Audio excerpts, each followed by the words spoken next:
El trànsit marítim i la logística dels ports són els protagonistes principals de l'activitat econòmica internacional. Treballar prop d'un gran port és garantia d'activitat i d'ocupació. De fet, València Port genera 2 de cada 100 llocs de treball del total de la Comunitat Valenciana.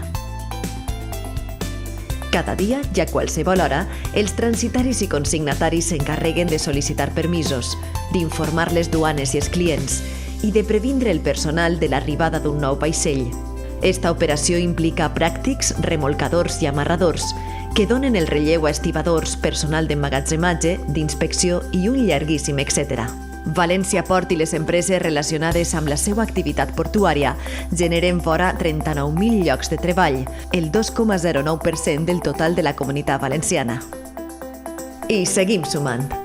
El valor afegit brut dels efectes econòmics directes, indirectes i induïts dels ports gestionats per l'Autoritat Portuària de València ascendeix a 2.500 milions d'euros, el 2,4% del total de la Comunitat Valenciana.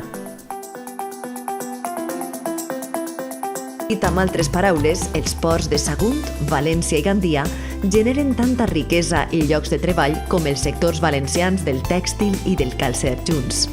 Les empreses que treballen directament amb València Port van guanyar 1.076 milions d'euros l'any 2016, el 2,34% del benefici brut generat per totes les empreses valencianes. I el valor dels salaris que es van derivar de València Port va sumar 1.250 milions d'euros, el 2,61% de les rendes salarials de la comunitat. L'impacte econòmic i social del port genera beneficis per a tots, per al sector servicis, sectors comercials, transport i per a totes les activitats necessàries per atendre la demanda que genera la logística local i internacional. A través del port, València connecta amb altres 1.000 ports del món, connectivitat crucial per a la competitivitat de les empreses valencianes i de les comunitats i províncies del seu hinterland. València Port, ferramenta generadora d'activitat, de benestar i d'ocupació.